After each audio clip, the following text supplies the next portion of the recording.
There's a fine line of pushing everyone enough to get outside their comfort zones and face their fear a little bit where they're growing quickly.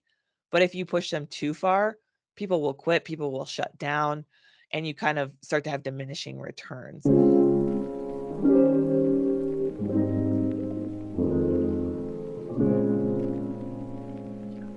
There's the hands-on technical skill, especially being a fighter pilot. Those are very specific. So I could have taken those and gone into commercial aviation. But I think the more important ones and the ones that are kind of overlooked sometimes by veterans themselves, as well as potential employers that are looking to hire people coming out of the military, are really the unique soft skills that we have. And I think a big one is just the ability to persevere, to have that grit. That's normal for people that have been in the military for a while. We're always put in stressful environments where things go wrong, obstacles pop up, and the idea of quitting generally doesn't even cross people's minds. It's just not an option. So I think we're very good at just identifying those, accepting them, and figuring out how to overcome them. So I think that's a unique trait. And then another one is really the trust and teamwork and camaraderie part of it. In the military environment, you're often put in pressure cookers and stressful situations. And there can be some negatives to that, but a positive is the level of trust that you form with the people around you. And I think you take that ability to the civilian side as well, where you have to show up for the person next to you, but you're also willing to open yourself up to really rely on them and trust them.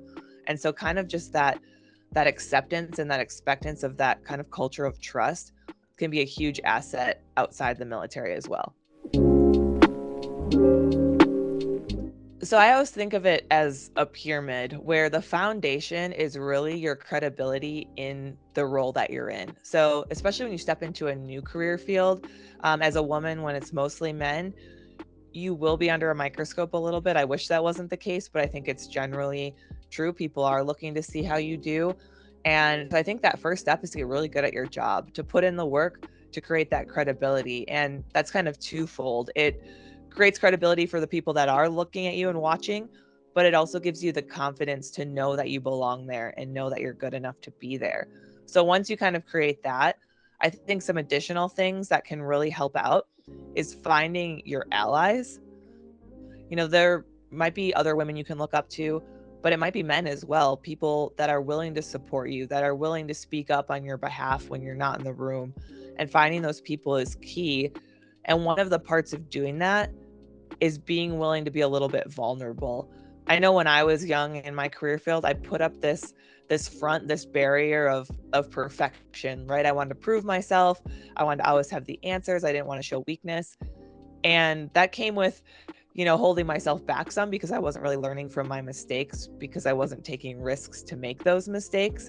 But I also kept any potential mentors at arm's length because I wasn't willing to open up to them and know when I needed to ask for help and be a little bit vulnerable. So I think, creating that credibility by being really good at your job, finding your mentors, being willing to be vulnerable with them, and then opening yourself up and realizing that you're learning, especially if it's a new career for you. You will make mistakes. You will have things you don't know how to do initially. And just accepting that and being okay with it, being willing to admit those mistakes and learn from them, and accept that you have to go through the learning process and that it's not going to be perfect.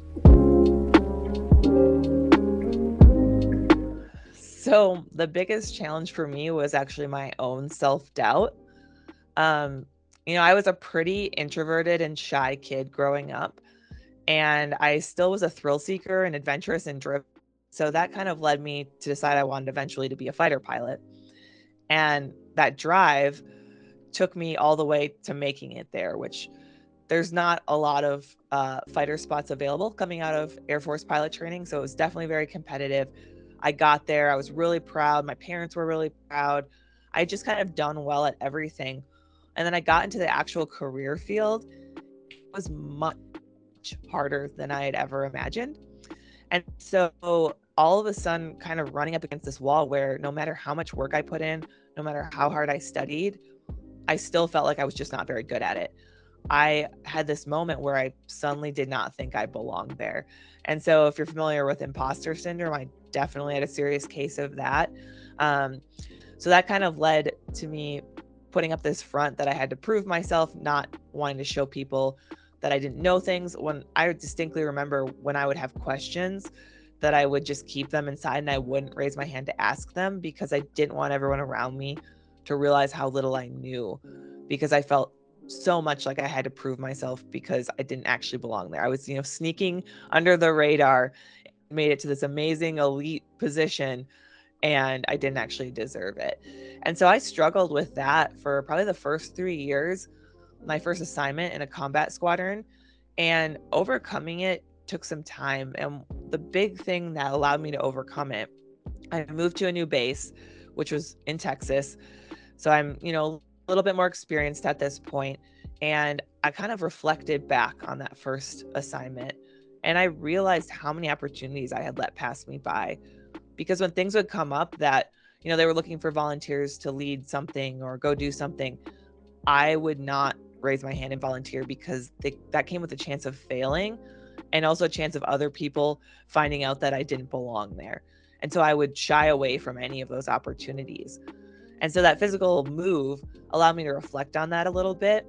And I realized how much I had held myself back. And so I made this promise to myself that I was going to recognize when those opportunities popped up, because they always came with this initial excitement. I was like, oh, I should go do that. But then that immediately was followed by that gut drop of apprehension and fear of, maybe I don't have the skills to go do this thing yet, or maybe that puts me in the spotlight and I don't want to be in the spotlight. And so I was like, I'm going to find those things. And when I get that feeling, I'm just going to say yes to them. I'm not going to overthink it. I'm just going to be the one that's like, yep, I'll do it. I'll go. And so I started doing that. And I think a big key takeaway from that is that it wasn't a huge transformation overnight. It took a little bit of time. It took starting small. I actually started doing it first in my hobbies outside of work. I got into some extreme sports that I'd always wanted to get into, but that were outside my comfort zone, like mountaineering and rock climbing. I did some solo international traveling. All those things kind of built my confidence, that then started to move into my work life. And on that front, I started to say yes to smaller things that I previously wouldn't have. And, a year to a year and a half later, my tolerance level for what felt uncomfortable had gone up so much that I was saying yes to all these amazing things, and the rewards were incredible. And that's what finally gave me the courage to consider even applying to be a Thunderbird pilot, because that was pretty intimidating. And there was a long time when it intrigued me, but I didn't think I was actually good enough to go do the job. And so there was a little bit of self development and growth that had to happen to get me to the point where I had the courage to go do this thing that I didn't initially have the skills to do, but I was able to figure it out along the way. And that's kind of the mentality I've adopted since then. And it's really paid off. So if you've ever seen the Thunderbirds fly or seen any of the cockpit recordings, you know that a key part of performing at that level is an insane amount of trust. I think that's the cornerstone to a high performing team in and out of the military. You have to be able to trust that the person next to you is going to pull their weight, and when you need them, that they're going to be there. And the same goes for you as an individual. You have to show up for the people around you. And so one of the things that I kind of found after flying for the Thunderbirds is that there were a few key attributes that really allowed us to foster that extreme level of trust. I always call it the culture of trust. One of the big things is that the mission of that team is very clear. Everyone knows that the mission is to recruit, retain, and inspire, and everyone's heavily invested in it, right? It's a competitive process to be part of that organization, so everyone's motivated to be there and they understand the mission. So I think that's the first one, a common goal or a common mission that everyone understands. After that, I think it's really clear expectations. People need to know what is expected of them, how they have to show up every day. And quickly following that is feedback and accountability. So I think the military is pretty good at this, and especially the elite units, where if someone starts to stray away from those expectations, they are quickly corrected back. It's not in like a shameful way, but it's in a way like, hey, we need you as part of this team. We're relying on you.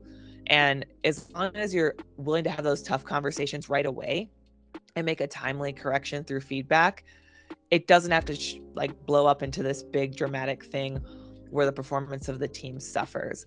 And then finally, the last one I think is really ownership. And so people, when they have clear expectations, when they're given consistent feedback and they understand how they contribute to the overall mission, they're more willing to take ownership of their role and also ownership of their mistakes. And so you create this culture where people don't hide their mistakes, and they fess up to them, and they're willing to present them to the group as something that everyone can learn from. And that really allows the entire organization to get better together. And that really creates that foundation of trust that leads to those organizations being able to perform at a high level.